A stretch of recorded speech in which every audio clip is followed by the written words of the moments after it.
Tu veux lui écrire, lui dire que tu regrettes, que tu penses encore à lui ou à elle? Attends.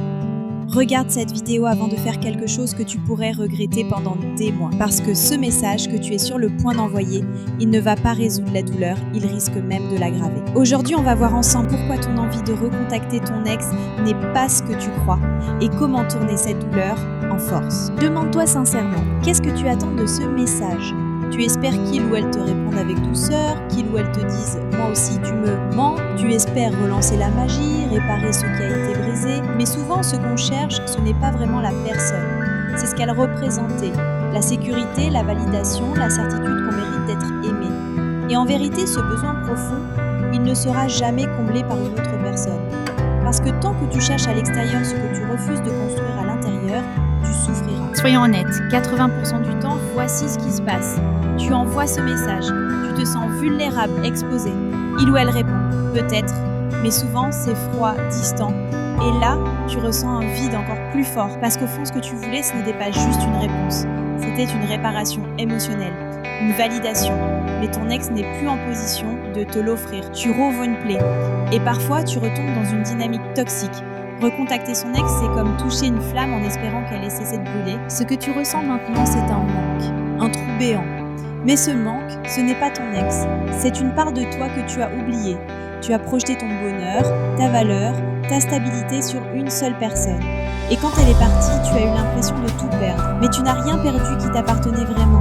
Tu as seulement perdu une illusion. Ce que tu dois reconstruire, ce n'est pas la relation, c'est toi. Et tu peux le faire, pas en un jour, mais un pas à la fois. Aujourd'hui, tu peux décider de ne pas envoyer ce message, de choisir le silence, non pas comme punition, mais comme protection. Tu peux choisir de te recentrer sur toi. Écris ce que tu aurais voulu lui dire, mais ne l'envoie pas. Garde-le pour toi. Sors marcher, respire, reconnecte avec toi. Commence un journal de reconstruction. Entoure-toi de contenus qui te guérissent, pas qui te replongent dans le passé. Le temps ne guérit pas. Ce que tu fais avec ce temps, oui, je l'ai vécu. Ce moment de faiblesse où j'ai envoyé ce message, espérant qu'il me sauverait. Mais tu sais ce que j'ai reçu ?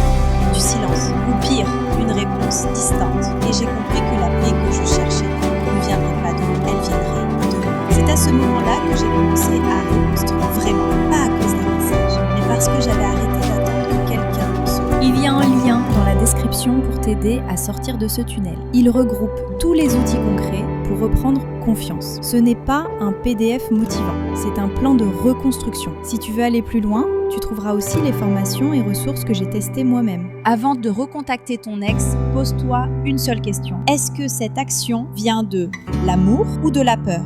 Et si c'est la peur, alors tu sais que ce n'est pas la bonne direction. Tu mérites la paix et elle commence ici, maintenant. Reviens sur cette vidéo chaque fois que l'envie de lui écrire revient. Et n'oublie pas, tu n'as pas besoin de réparer une histoire pour en créer une nouvelle. Tu es capable de tourner la page et d'écrire le prochain chapitre. Si cette vidéo t'a aidé, pense à t'abonner pour ne pas rester seul dans cette étape difficile.